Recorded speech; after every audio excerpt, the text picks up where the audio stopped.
Chapter 13. There is nothing like lust. The Buddha said, "There is nothing like lust." Lust may be said to be the most powerful passion. Fortunately, we have but one thing which is more powerful. If the thirst for truth were weaker than passion, how many of us in the world would be able to follow the way of righteousness? The Buddha said, "Men who are addicted to the passions are like the torch carrier running against the wind. His hands are sure to be burnt." The Lord of Heaven offered a beautiful fairy to the Buddha, desiring to tempt him to the evil path. But the Buddha said, "He gone. What use have I for the leather bag filled with filth which you have brought to me?" Then the god reverently bowed and asked the Buddha about the essence of the way, in which, having been instructed by the Buddha, it is said, he attained the Srotapana fruit. The essence of the religion of Buddha is awareness. There is no prayer in it. There cannot be, because there is no God. And there cannot be any prayer in it, because prayer is always motivated. Prayer is a form of desire, a form of lust. Prayer has hidden deep down in it the very cause of misery. The cause of misery is that we are not contented as we are. The cause of misery is that we would like a different type of life, a different situation, a different world, and the world that is before us pales in comparison to our imagination. The cause of misery is imagination, desire, hope, and in prayer, all those causes are present. There is no possibility for prayer in Buddha's religion. Only awareness is the key. So we have to understand what awareness is. When you pray, you ask for something. When you meditate upon something. But when you are aware, you are simply centered in your being. The other is not important at all. The other is irrelevant. You are simply aware. Awareness has no object to it. It is pure subjectivity. It is a grounding in your being. It is a centering in your being. Standing there inside your being, you burn bright. Your flame is without any smoke. In your light, the whole life becomes clear. In that clarity is silence. In that clarity, time ceases. In that clarity, the world disappears. Because in that clarity, there is no desire, no motivation. You simply are. Not wanting anything, whatever. Not wanting any future. Not wanting any better world. Not wanting heaven, moksha. Not wanting God. Not wanting knowledge, liberation. You simply are. Awareness is a pure presence, a centered consciousness. Buddha's whole effort is how to make you centered, grounded, a flame without smoke, a flame which knows no wavering. In that light, everything becomes clear, and all illusions disappear, and all dreams become non-existential. And when the dreaming mind stops, there is truth. Remember it. Only when the dreaming mind has stopped is there truth. Why? Because the dreaming mind continuously projects and distorts that which is. If you look at a thing with desire. You never look at the thing as it is. Your desire starts playing games with you. A woman passes by, a beautiful woman, or a man passes by, a handsome man. Suddenly, there is desire to possess her, to possess him. Then you cannot see the reality. Then your very desire creates a dream around the object. Then you start seeing the way you would like to see. Then you start projecting. The other becomes a screen, and your deepest desires are projected. You start coloring the object. Then you don't see that which is. You start seeing visions moving into fantasy. Of course, this fantasy is bound to be shattered when the reality erupts. Your dreaming mind will be shattered. It happens many times. You fall in love with a woman. One day, suddenly, the dream has disappeared. The woman does not look so beautiful as she used to look. You cannot believe how you were deceived into it. You start finding faults with the woman. You start finding rationalizations as if she tricked you into it, as if she deceived you, as if she pretended to be beautiful while she was not. Nobody is cheating you. Nobody can cheat you except your own desiring and desiring, dreaming mind. You created the illusion. You never saw the reality of the woman. Sooner or later, the reality will win over. That's how all love affairs are, always on the rocks, and lovers become afraid by and by to see the reality. They avoid it. The wife avoids the husband avoids the wife. They don't look directly at each other. They are afraid. They are already aware that the dream has disappeared. Now, don't rock the boat. Now, avoid each other. I have heard. A man was very much worried about his wife. He had heard rumors that she was moving with somebody else, and naturally, he was disturbed. He asked a detective to follow the woman and to make a film showing with whom she was moving, what they were doing. Within a few weeks, the detective was back with the film, and in it was shown to the man. He watched it again and again. He would shake his head as if he could not believe it. The wife was swimming with somebody, was going to a movie, hugging, kissing, making love to the man, and he was shaking his head in tremendous disbelief. The detective could not contain himself. Why does he go on shaking his head?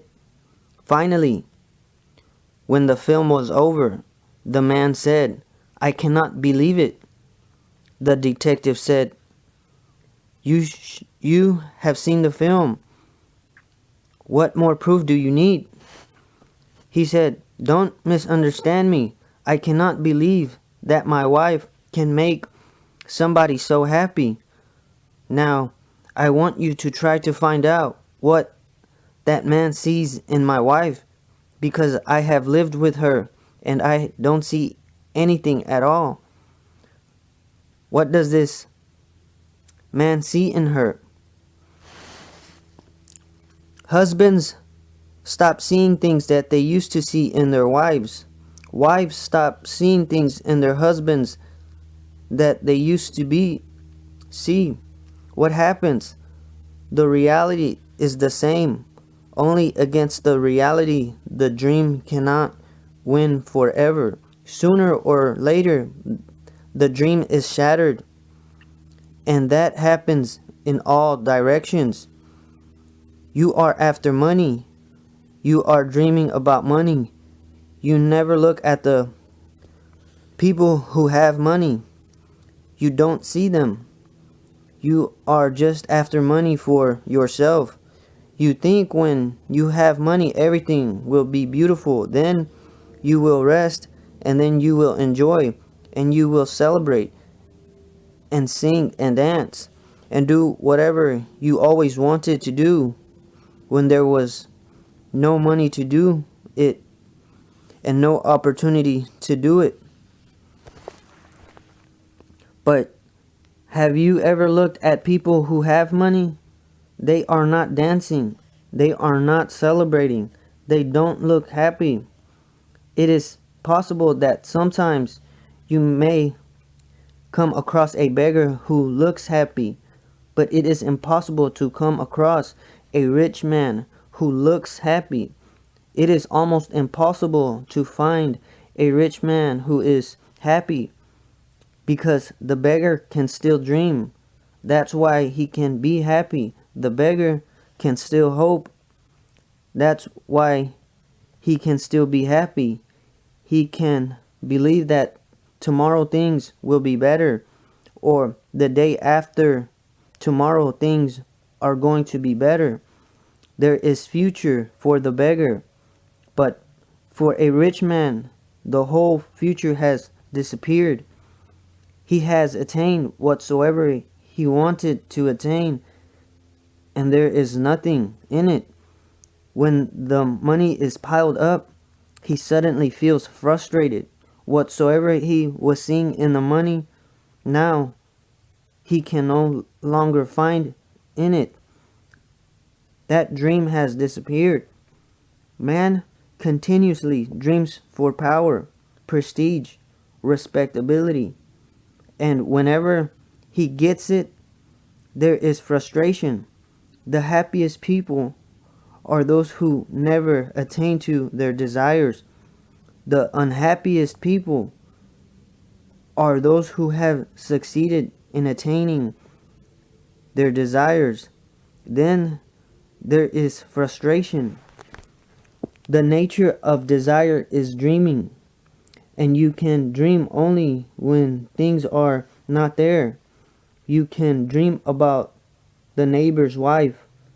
How can you dream about your own wife? Have you ever dreamt about your own wife? It never happens. You can dream about somebody else's wife, and that man may be dreaming about your wife. Whatsoever is far away looks beautiful. Come closer, and things start changing. Reality is very shattering. Buddha says that to be aware means not to dream. To be aware means to drop this unconscious sleep in which we live ordinarily. We are some Buddhists, sleepwalkers. We go on living, but our living is very superficial. Deep down there are dreams and dreams and dreams.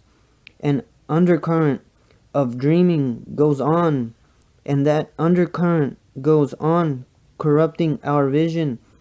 That undercurrent of dreaming goes on making our eyes cloudy. That undercurrent of dreams goes on making our heads muddled.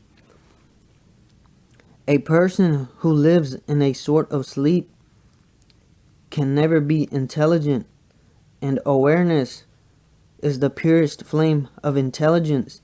A man who lives in sleep becomes more and more stupid. If you live in stupor, you will become stupid. You will become dull. This dullness has to be destroyed, and it can be destroyed only by becoming more aware. Walk with more awareness. Eat with more awareness. Talk with more awareness. Listen with more awareness. I have heard. Once there was a mother monkey who had a philosophic turn of mind. This would make her forgetful and often inattentive to her baby, whose name was Charles.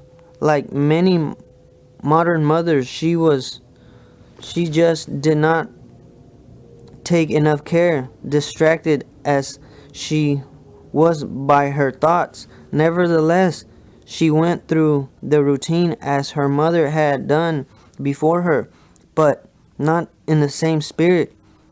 She just hitched him on her back and absently scaled the palms.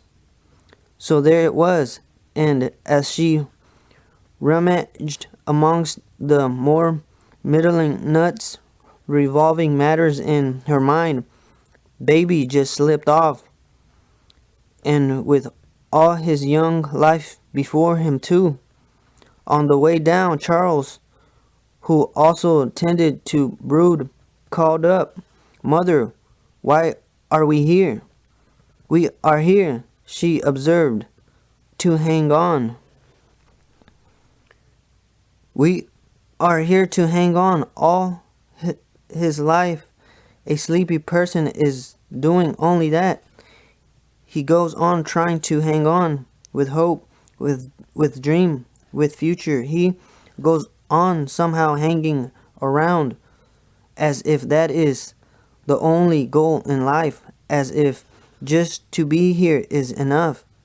It is not enough. Just to be alive is not enough. Unless you come to understand what life is, just to be here is not enough. Unless you are so fully aware of being here that in that awareness is ecstasy, that in that awareness is contentment, that in that awareness is peace. A man can live in two ways.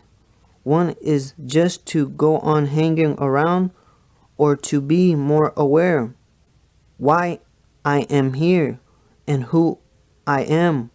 Buddha says the whole of religion is nothing but a tremendous effort to become aware. The first sutra, the Buddha said, there is nothing like lust. Lust may be said to be the most powerful passion. People can be divided into two categories very easily and very scientifically. People whose whole life is sex-oriented. Whatsoever they do, whatsoever they say is just superficial. Deep down, their obsession with sex remains. It starts when you are a small child, not even aware of what sex is. Children start playing around, and children start learning things, and it continues for the whole life. When people are dying in their old age, then too they remain sex obsessed. This is one of my observations, that when a person is dying, you can see in his face, in his eyes, what type of life he has lived. If he is dying in a reluctant way, resistant, fighting against death, does not want to die, feels helpless, wants to cling to life, then his has remained a sex-obsessed life. In that moment of great crisis, in that moment of death, all his sexuality will surface in his consciousness. People die thinking of sex. 99% of people die thinking of sex. You will be surprised. Only rarely is there a person who dies not thinking of sex. A person who dies thinking of sex is immediately reborn, because his whole idea is nothing but an obsession with sex. Immediately he enters into a womb, and this has to be so because in the moment of death your whole life becomes condensed. Whatever you have lived for simply has to be encountered in the moment of death. If you have lived a life of awareness, then death is very relaxed, peaceful, graceful. Then there is an elegance and grace to it. Then one simply slips into it, welcoming it. There is no resistance. There is beauty. There is no conflict. There is cooperation. One simply cooperates with death. A sexual person is afraid of death because death is against sex. This has to be understood. Sex is birth. Death is against sex because death will destroy whatsoever birth has given to you. Death is not against life. Let me remind you, in your mind, this is the dichotomy, life and death. That is wrong.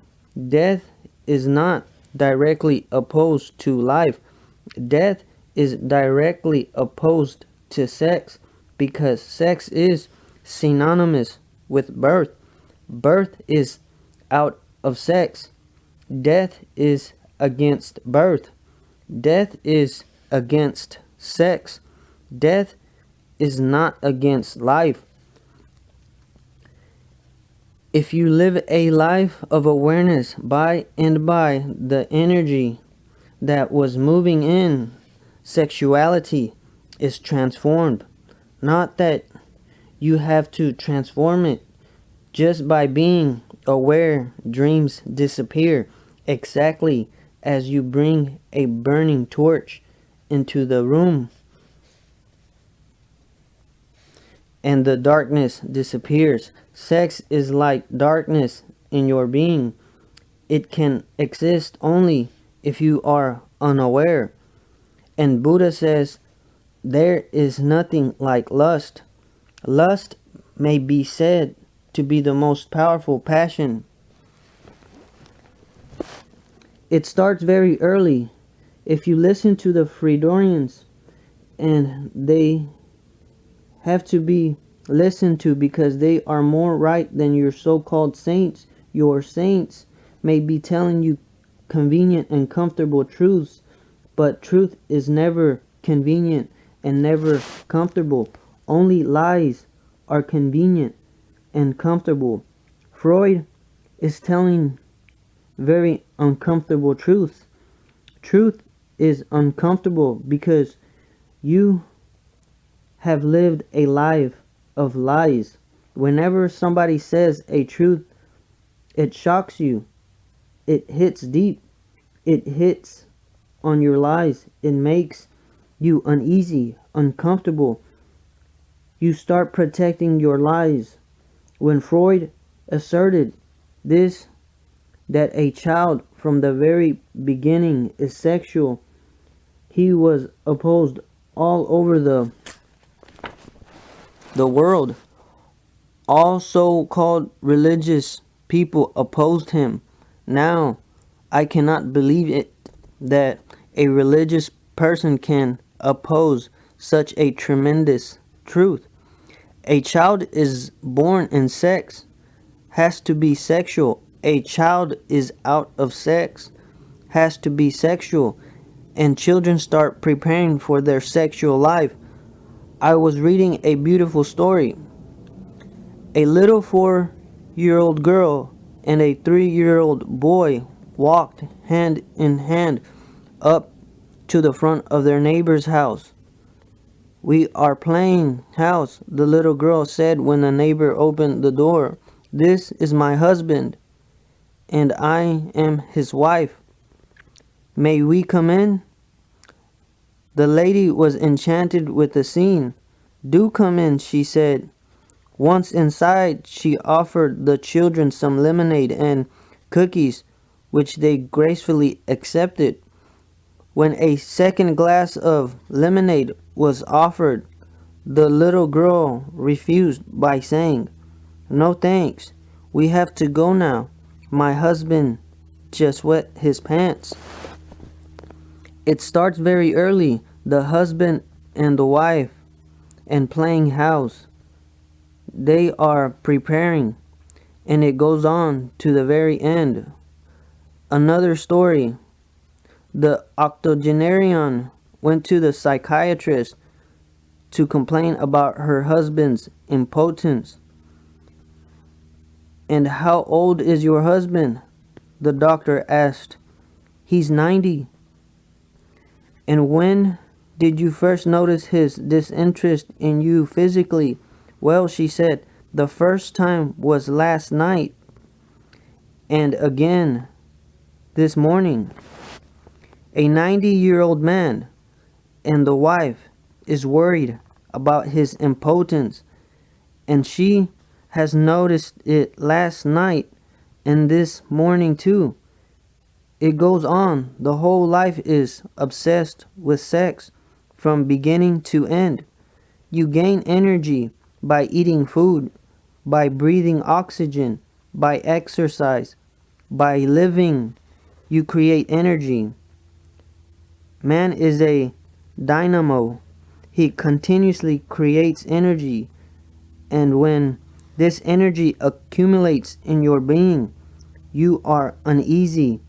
You want to throw it out because it feels like a burden. Sex is simply used as a relief. Now, this is foolish. On the one hand, you go on working hard. How to have better food, how to have more nourishment, how to have a better house, more rest. On one hand, you want to have better air, more sun, more of the beach, more of the sky, more greenery. You work hard, then you accumulate energy, you generate energy, and then you are worried how to throw it somewhere, how to throw it down the drain. And when you have thrown it again, you are accumulating. This is a vicious cycle. From one end, you go on accumulating energy. From another end, you go on throwing it. This is your whole life. Gathering energy, throwing energy, gathering energy, throwing energy.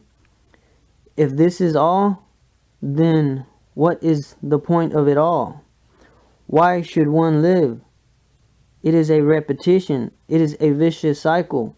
When energy is lost, you are hungry for the energy. When energy is there, you are ready to lose it. You find ways and means to lose it. Buddha says that this is the most powerful thing in man's life, and if life is lived according to this, then life is a wastage, is a sheer waste. Nothing comes out of it. So much running and never arriving anywhere, so much work and no fulfillment. In the end comes death, and one finds one's hands are empty. Can this be the sole purpose of life? If this is the sole purpose of life, then life has no meaning. Then life in itself is just accidental. One of the most profound thinkers of the West was G.K. Chesterton. He used to say that either man is a fallen god or some animal has gone completely off his head. Only two are the possibilities. Either man is a fallen god or some animal has gone completely off his head. If sex is the only story, then some animal has gone completely off his head. There must be something more to it. There must be something more to life. Otherwise, it is meaningless. Your parents lived to give birth to you. You will live to give birth to a few more children, and they will live to give birth to somebody else, and this goes on and on. But what is the purpose of it all? Buddha says, by becoming aware, you open another door to energy. Sexual energy moves downwards. Sexual energy moves towards the earth. Sexual energy moves according to gravitation. When you become aware, there comes a change of direction. The more aware you become, the more the sexual energy starts moving upwards. It starts going against gravitation. It starts moving towards the sky. It starts moving on the lines of grace, not on the lines of gravitation. If sexual energy moves downwards, it is a wastage. If sexual energy starts moving upwards, you start exploding new worlds, new plenitudes of being, new altitudes of consciousness. Now, there are two possibilities to have this energy move upwards. You can force it upwards. That's what Hatha Yoga does. That's why standing on the head became meaningful. Do you understand the meaning of standing on the head? It is a trick to use gravitation for sexual energy to come towards the head, but still you live under gravitation.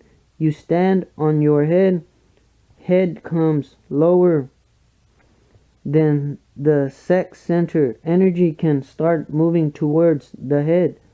But how long can you stand on your head again? You will have to stand on your feet. You don't go beyond the law of gravitation. You simply use the law of gravitation.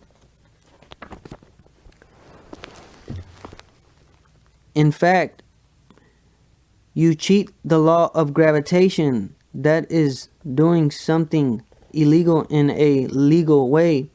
But you don't change. You are not transformed.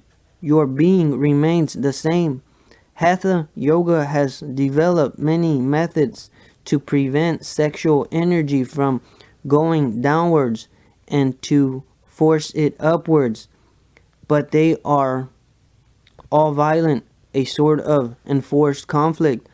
The growth is not natural. You can see it on the Hatha Yogi's face. His face will be always tense. You will not find grace there. You will not find beauty, grandeur. You will not find God there. You will find a subtle egoism. He has cheated. He has cheated nature itself. But you cannot cheat. It cannot be a real thing. Buddha developed a totally different mythology, the mythology of elegance, grace. For that, Buddha became the symbol. Have you seen statues of Buddha? So graceful, so divine, so peaceful. Not a single flaw, not a single tension on his face. So innocent. What did he do with his energy? He never enforced it. He never fought against it. And he never cheated nature. Buddha became aware of one very subtle thing. Now, science knows it very well, that every law has its opposite whether you know it or not. If there is positive electricity, there must be negative electricity. Otherwise, the positive cannot exist. If there is a law we call gravitation, the pull towards the earth, then there must be another law, whether we know it or not, that goes against gravitation. Laws are opposed to each other, and only because of their opposition do they create a balance. Because of their opposition and contrast, they create a situation where life becomes possible. Man exists because women exist. Man cannot exist alone, and women cannot exist alone. The downward exists because the upward exists, and the outward exists because the inward exists. Life exists because death exists. If sex exists, then there must be a law which can go beyond sex, and if sex moves downwards, there must be a law which has to be sought and discovered that moves upwards, that helps energy to move upwards. Buddha found that the more aware you become, energy automatically starts moving upwards. In the human body, there are many centers, and each center changes the quality of the energy. Have you not seen every day that electricity can be changed into many forms? Somewhere it becomes light, somewhere it runs the fan, somewhere it runs the motor. Just different mechanisms are needed for it, and it can be used in millions of forms. In the human personality, there exist many centers. The sex center is the lowest. When energy moves into that center, it becomes a generative force. You can give birth to a child. It is the lowest use of the sexual energy. If it starts moving a little higher, then different qualities start coming to it. When it comes to the heart center, it becomes love, and love gives you a totally different world. A man whose energy is moving at the sex center can never know many things. If a woman passes by, he will only see the physical form. If your energy is moving at the heart center, when a woman passes by, you will be able to see her subtle body, which is far superior, which is far more beautiful. If a woman passes by your side and your energy is moving at the heart center, you will be able to feel her heart, not only her body. And sometimes it happens that a beautiful heart can exist in a very homely body, and the contrary is also true. A very ugly heart can exist in a very beautiful body. If you can only see the physical body, you will be in trouble sooner or later, because a man does not live with a woman's body. A man lives with the woman's heart. Life is of the heart.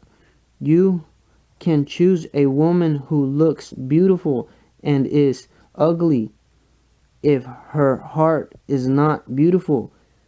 If her subtle form is not beautiful, then you will be in trouble.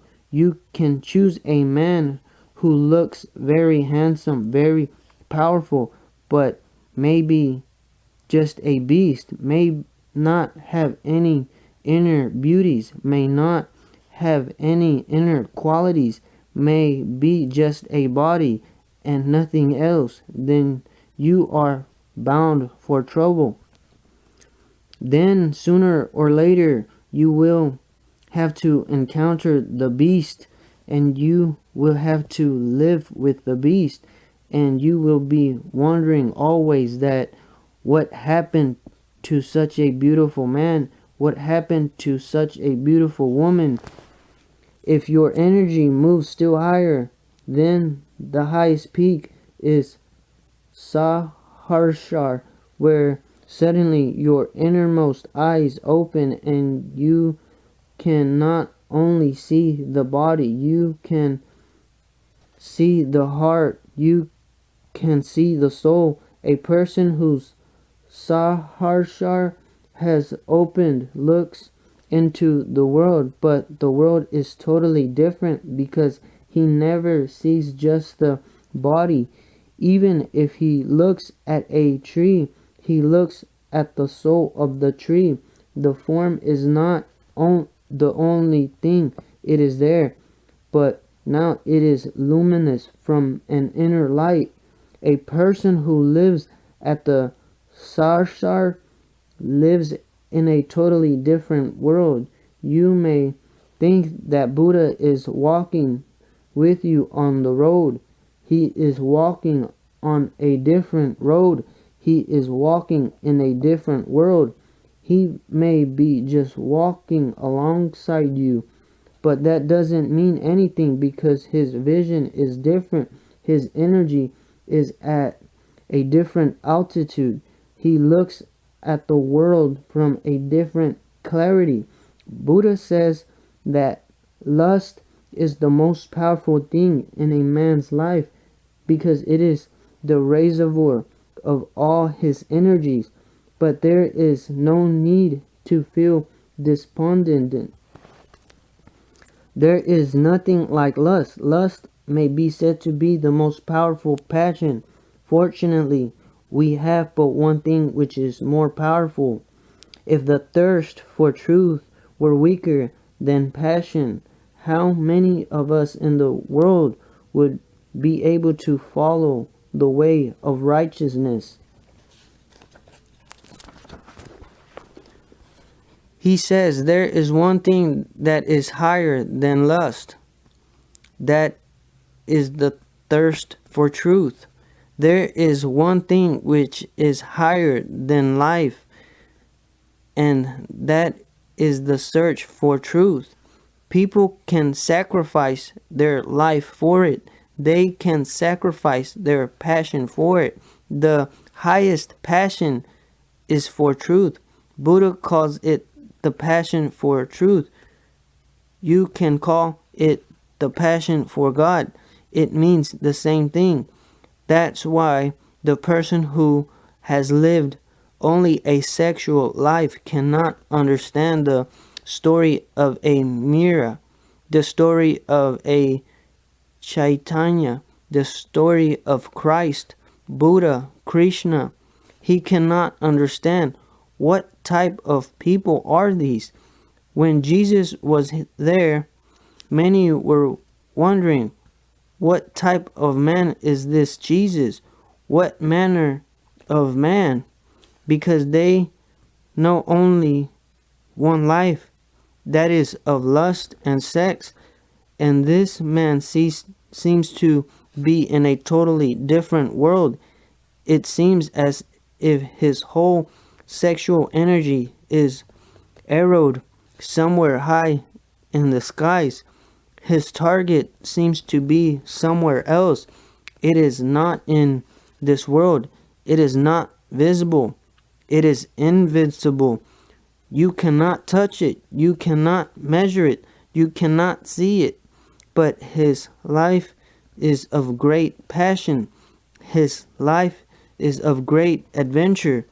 Buddha is not in favor of renunciation. Remember, he is in favor of transformation. The energy that is moving into sex has to be moved towards truth. Ordinarily, people just want to explore each other. A woman wants to explore a man. A man wants to explore a woman. It seems their whole life is just an exploration into each other's being. The thirst for truth means that one wants to explore into the being of this whole existence.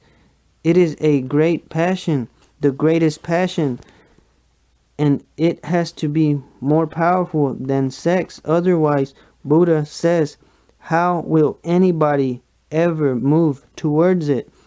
People have moved, but how do they come to know this thirst for truth? Let me explain it to you.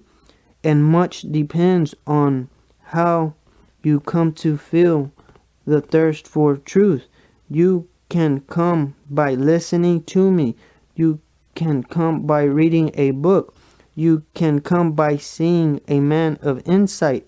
But that will not be of much help, because that will be borrowed, and thirst can never be borrowed. Either it is there or it is not there. You cannot pretend that you are thirsty. By your pretensions, thirst will not be created, and that creates much misery in the world. Many people come to me and they say they would like to search, and thirst will not be created. That creates much misery in the world. Many people come to me and they say they would like to search and seek what truth is. I ask them only one thing: has your life, as you have lived it up to now, proved an illusion? If it has not proved an illusion, then the real thirst for truth cannot arise. When you have seen the illusoriness of your life, only then does a real thirst arise to know what truth is. If you are still in the illusion of life, if you are still enchanted by it, if you are still hallucinated by it, if you are still in that hypnosis of desiring and dreaming, then talking about truth will be only another illusion, another desire. It will not help.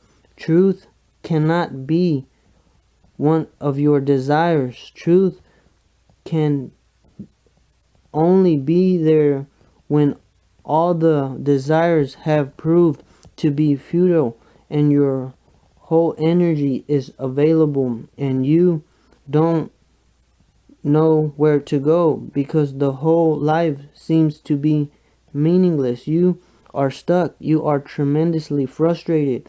You have failed, and all your dreams have disappeared. You are shattered to the very roots. You are standing there throbbing with energy, not knowing where to go.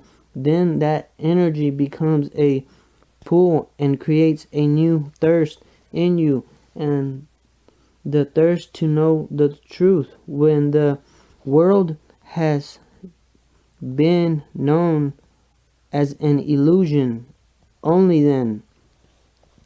So experience the world as deeply as you can. Don't escape from anywhere, not even from sex. Never escape from anywhere. Just do one thing wherever you are and wherever your dreams are moving. Go with alertness, awareness.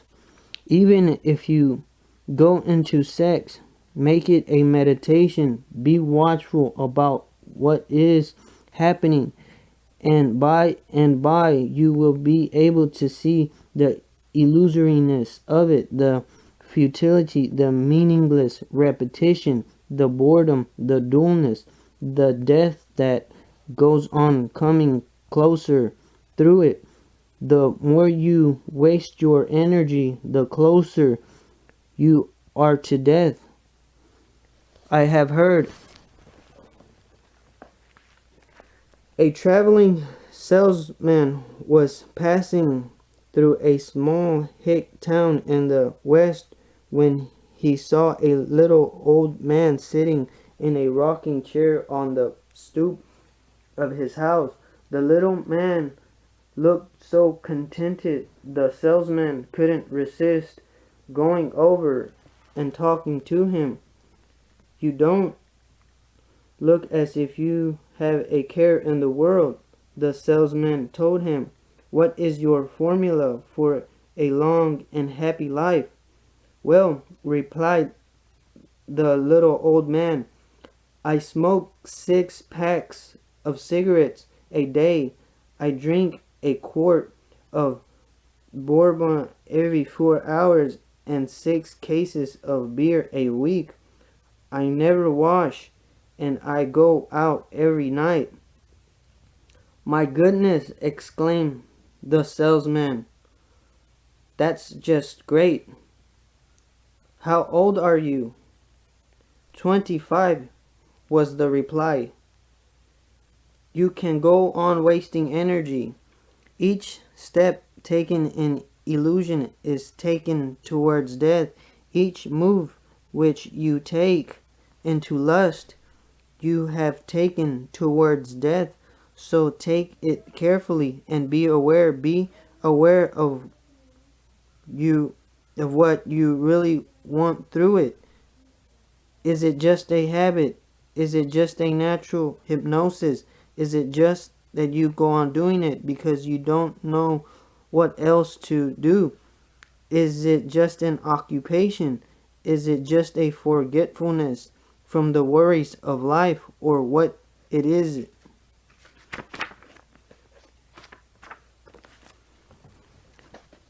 And don't go with any prejudice.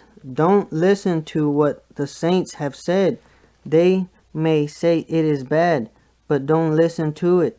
And they may be right, but you have to find out by your own experience. Only then, and only then, do you start moving towards truth. Only your experience can bring you to truth, nobody else's experience. Once you have seen the truth of it, that there is nothing in it, energy is relieved from the burden. Energy is relieved from the old patterns, and energy goes on gathering inside you.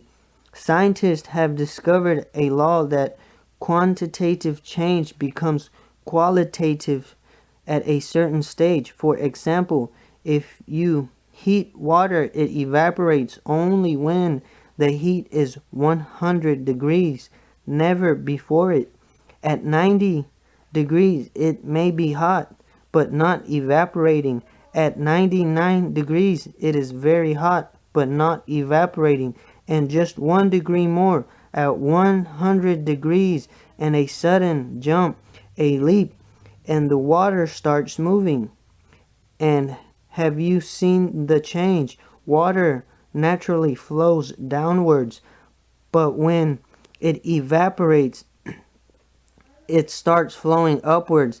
It has taken a different route, and you have not done anything but simply heated it to a certain degree, a certain quality of heat, and a qualitative change happens. Water is visible, vapor becomes invincible. Water goes downwards, vapor goes upwards. Exactly the same happens in the sexual energy. A certain amount, a certain quantity has to be accumulated before the change happens. You have to become a reservoir of energy, and out of sheer quantity at a certain moment there is a jump. Energy no more moves downwards. Energy starts moving upwards, and exactly like vapor, when energy moves downwards, sex is very visible. That's why scientists cannot discover what happens when the energy moves upwards. It becomes invincible. It becomes immaterial. It certainly moves, but there is no passage for it. If you dissect the body of a Buddha, you will not find a certain passage for sexual energy to move upwards. There is no passage. A passage is not needed. If water moves downwards, a channel is needed, but when water becomes vapor, no channel is needed. It simply moves and becomes invincible. Exactly the same happens with sexual energy. Awareness is heat. In India, we have called it precisely that. Tap. Tap means heat. Tap does not mean that you stand under the hot sun. It simply means you bring more fire of awareness inside you. That fire of awareness heats your sexual energy. This is the inner alchemy, and energy starts going upwards. First, Your sex will become love, and then it will become meditation or prayer. If you follow the terminology of devotion, you can call it prayer. If you follow a more scientific terminology, then you can call it meditation. And once your energy is moving upwards, then you see things in a totally different light.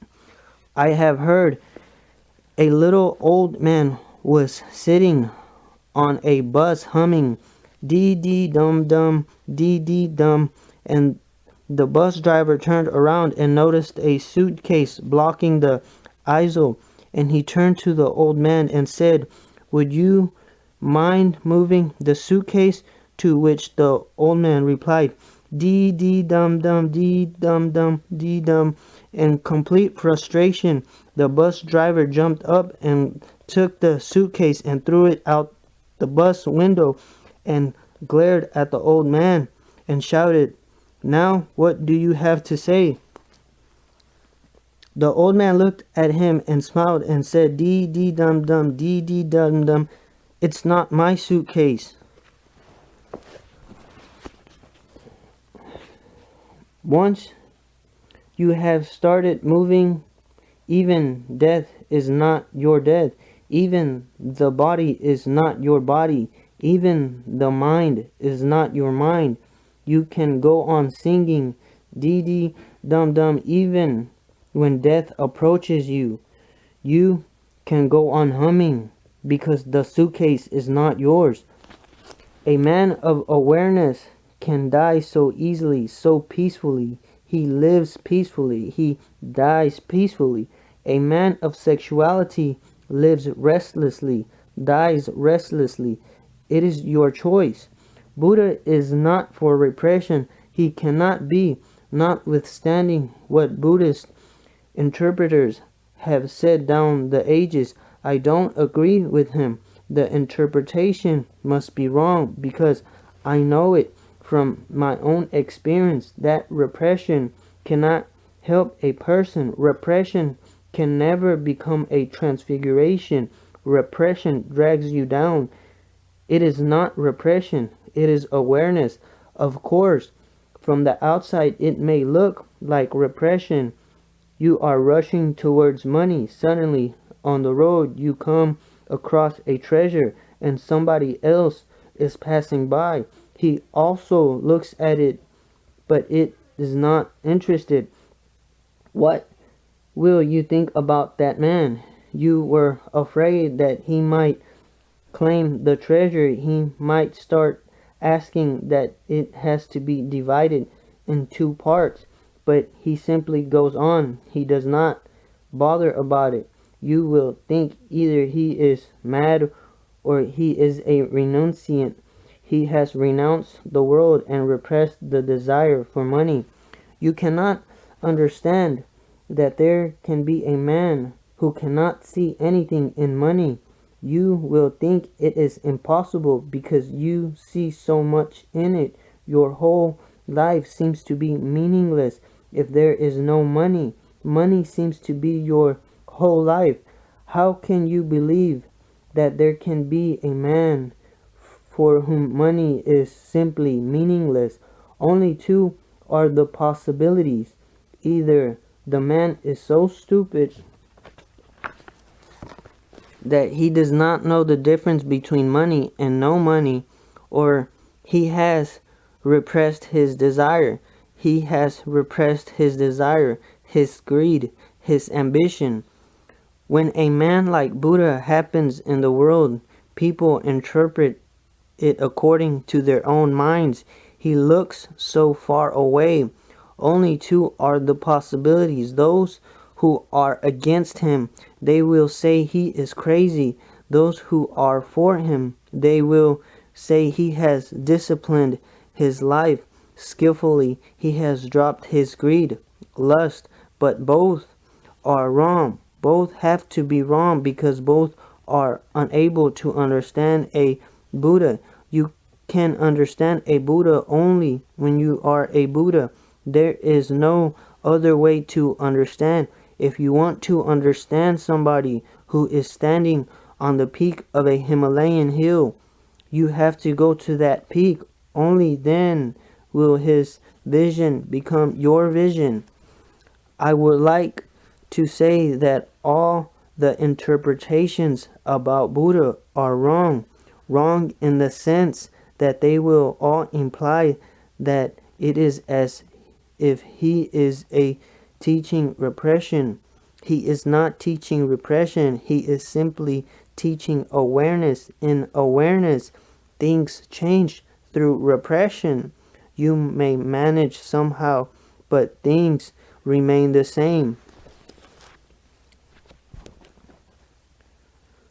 I was reading about a church and about a priest. A topless girl tried to enter the church. The vicar stopped her at the door. "But vicar, you cannot stop me from going to church," she protested. "I have a divine right."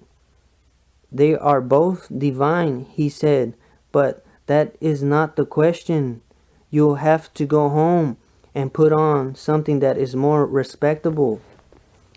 Now she says, "I have a divine right," and the priest says, "They are both divine." The priest's repressed mind, he must be looking at her breast. He says, "They both are divine, but still you will have to go home and put on something that is more respectable. You can repress a desire, but you cannot uproot it. It will come in the subtle ways. It will surface in many forms.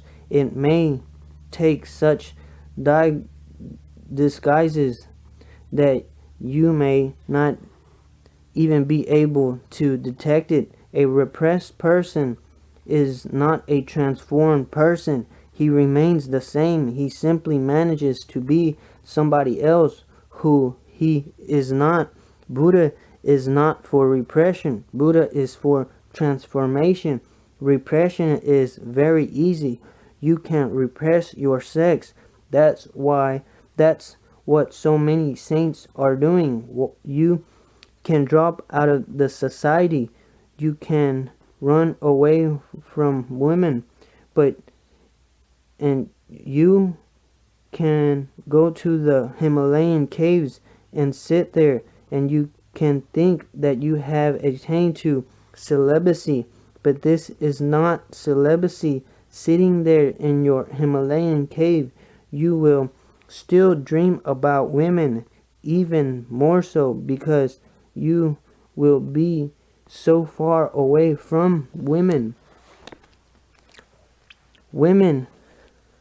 Your fantasy will become more psychedelic and colorful. Of course, you will fight with it, but by fighting, you can force the desire deep into your unconscious.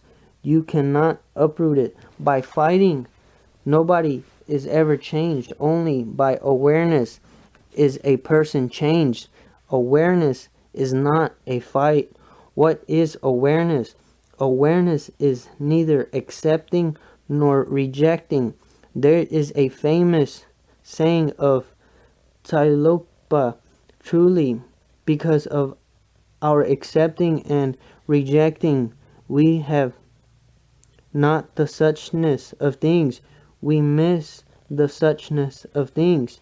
We cannot become aware of what reality is because we accept or we reject. We accept, we indulge. When we reject, we repress. Buddha says, don't accept, don't reject, just be alert, just see, look with no prejudice for or against. If you can be in such an indifferent, you doesn't in such non-valuing, non-judging awareness, things start changing of their own accord. Tilopa says, it never leaves this place and is always perfect. When you look for it, you find you can't see it. You can't get it. You can't be rid of it. When you do neither, there it is. When you are silent, it speaks. When you speak, it is silent. You cannot get it. You cannot get rid of it. It is always there. When you do neither, there it is. Awareness is not something that you have to do. Awareness is not something that you have to force upon yourself, impose upon yourself. When you do nothing, it is there. Your doing is your undoing. Fortunately, we have but one thing which is more powerful. If the thirst for truth were weaker than passion, how many of us in the world would be able to follow the way of righteousness? The Buddha said, men who are addicted to the passions are like the torch carrier running against the wind. His hands are sure to be burnt. You can look, everybody's hands are burnt, but you never look at your own hands. You always look at others' hands and you say, yes, their hands seems to be burnt, but I will be more clever. I am more clever. I will carry the torch and run against the wind and show you that I am an exception. Nobody is an exception. Existence does not allow any exceptions. Your hands will also be burnt if you are rushing against the wind and carrying a torch, a burning torch. Lust is rushing against the wind. Nobody has come out of it unburned, but people go on looking at each other. Nobody looks at himself. The moment you start looking at yourself, you have become a sannyasin.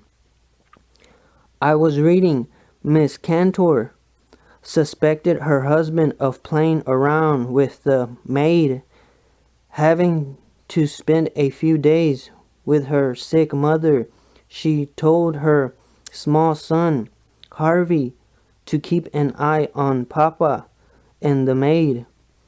As soon as she returned, she asked Harvey, did anything happen? Well, said the boy, Papa and the maid went into the bedroom and took off their clothes. And? Stop, shouted Miss Cantor. We will wait until Papa comes home. Papa was met at the door by his irate wife, crying maid and confused. Harvey, tell me what happened with Papa and the maid, stormed Miss Cantor. As I told you, Ma, said Harvey, Papa and the maid went into the bedroom and took off their clothes. Yes, go on, Harvey, said Miss Cantor impatiently. What did they do then? Replied Harvey. Why, Mother, they did the same thing you and Uncle Bernie did when Papa was in Chicago. Everybody goes on looking. Everybody goes on seeing others' faults, flaws, foolishness. Nobody looks at himself. The day you start looking at yourself, you are a sannyasin. The day you start looking at yourself, a great change is on the way. You have taken the first step against lust, towards love, against desire, towards desirelessness. Because when you see your own hands, you see that they have been burnt so many times. You are carrying so many wounds. Looking at others is just a way of avoiding looking at oneself. Whenever you criticize somebody else, watch. It is a trick of the mind so that you can forgive yourself. People go on criticizing others. When they criticize the whole world, they feel very good. In comparison, they can think they are not worse than other people. In fact, they are better. That's why when you criticize somebody, you exaggerate. You go on to the very extreme. You make a mountain out of it, of a molehill. You go on making the mountain bigger and bigger and bigger. Then your own mountain looks very small. You feel happy. Stop this. This is not going to help you. This is very suicidal. Here you are not to think about others. Your life is yours. Thinking about others is not going to be of any benefit.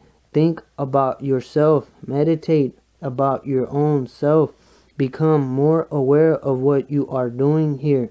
Just hanging around, or are you really doing something? And the only thing that can be relied upon is awareness.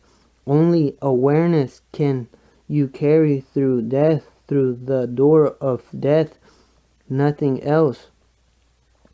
A beautiful parable comes.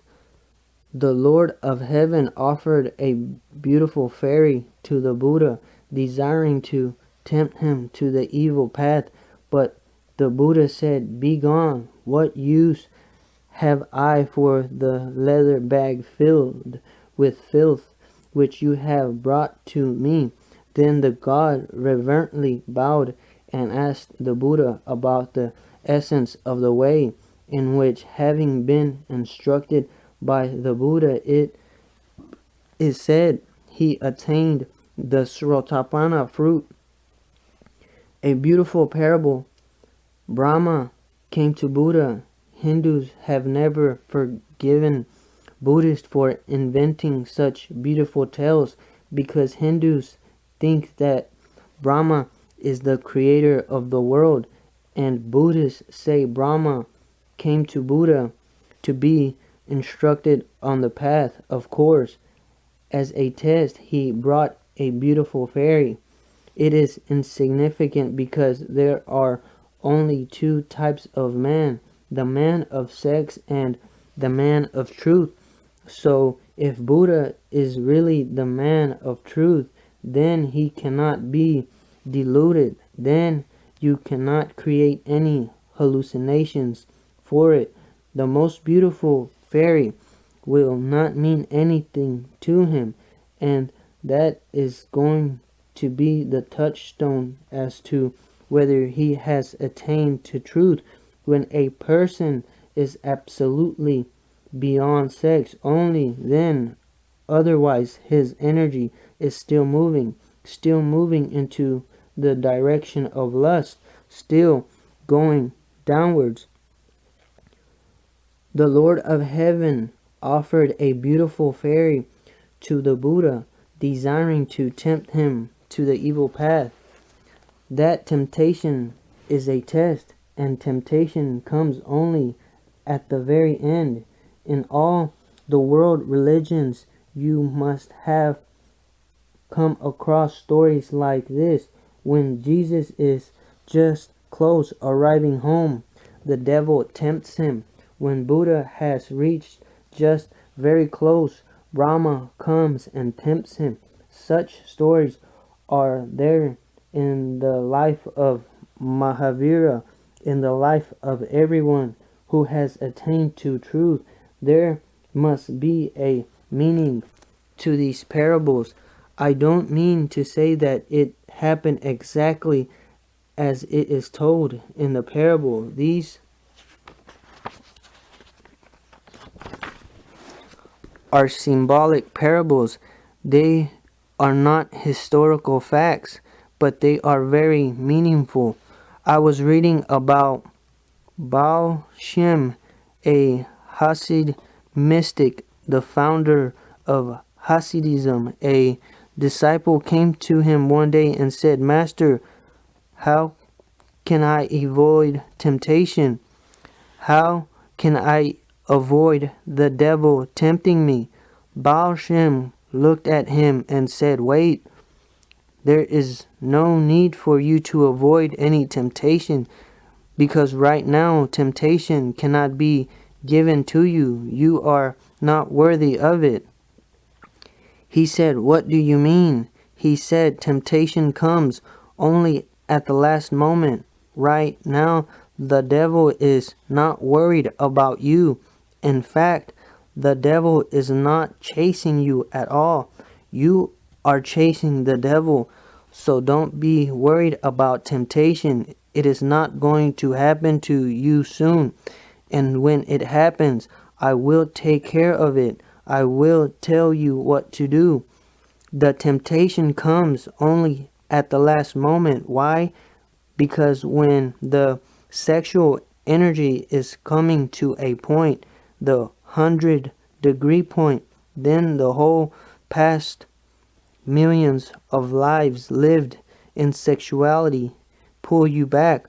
The devil is not a person somewhere. It is just your past. Many lives of mechanical sex pull you back. You hesitate for a moment whether to take the jump or not. Just as when a river comes to the ocean, she must be hesitant for a moment before she loses herself into the ocean. She must be looking backwards with nostalgia, the beautiful mountains, the snow-peaked mountains, the forests, the valleys, the song of the birds, the banks, the people, the journey, the past, thousands of miles, and suddenly now here comes a moment. You jump and you are lost forever. The river must be thinking, to be or not to be, a hesitation, a trembling, a shaking to the very foundations. That's what temptation is.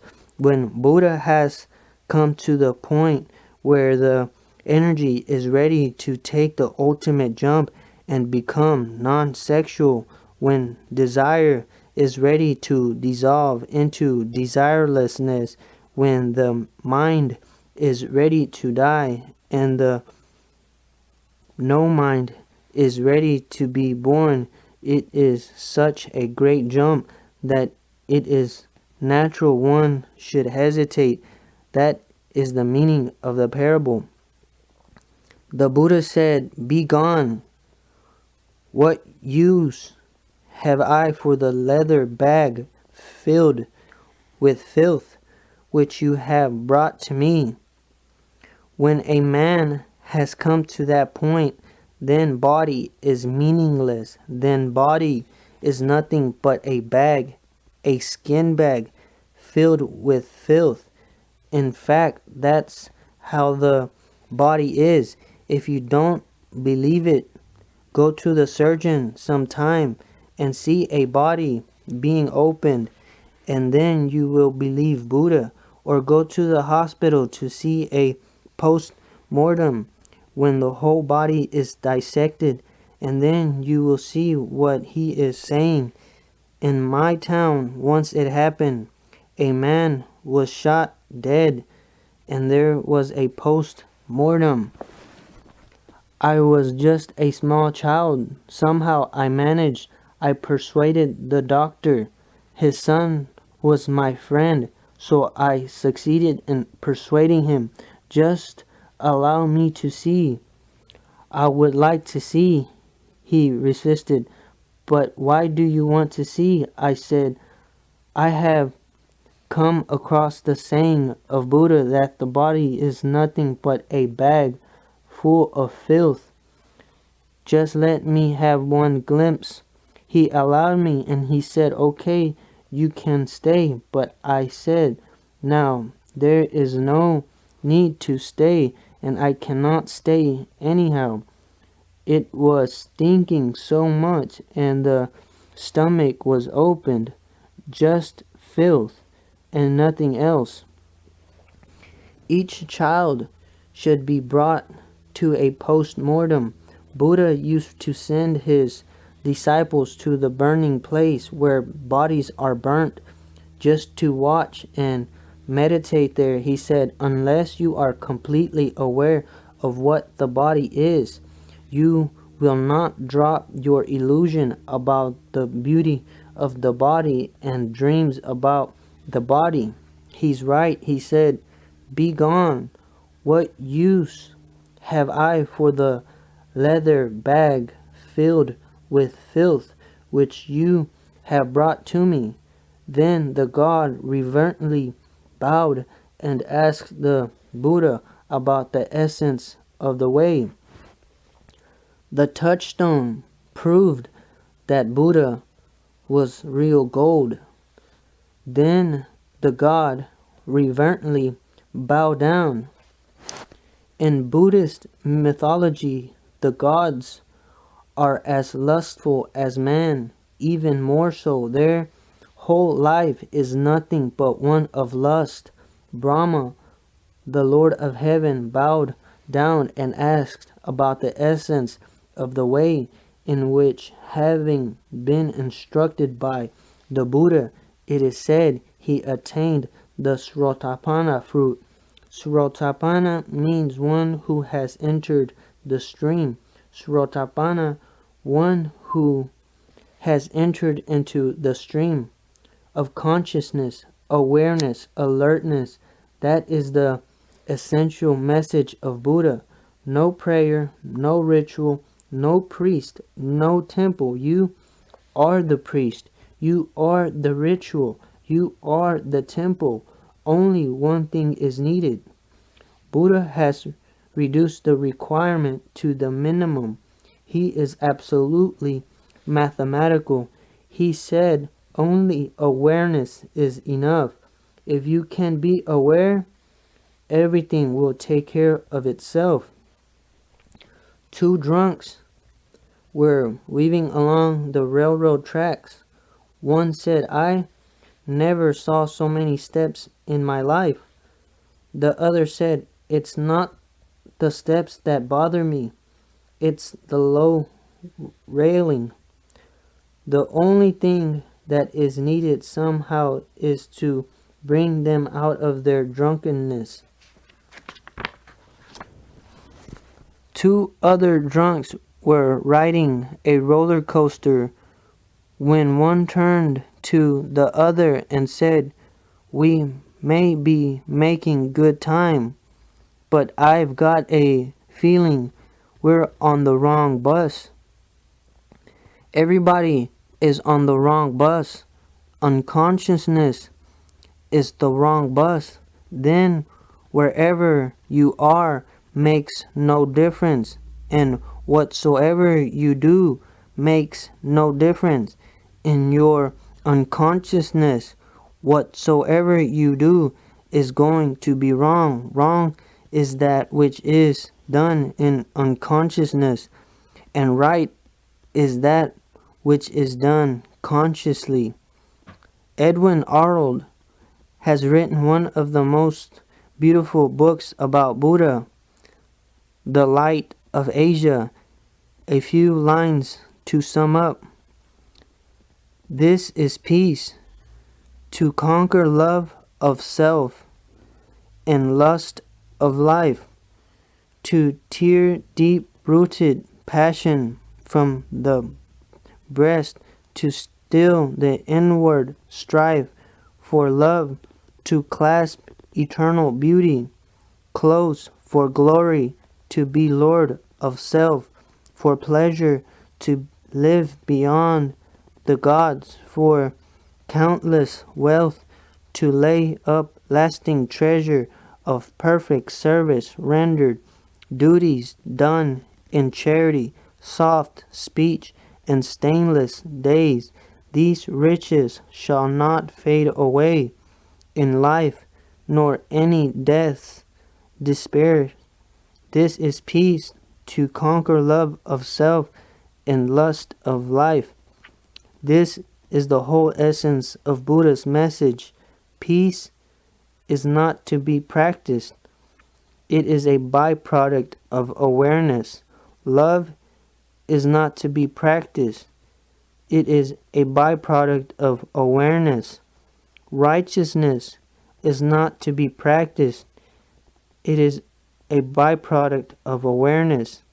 Awareness is the remedy for all ills because awareness makes you healthy, whole, and of course, holy. Enough for today.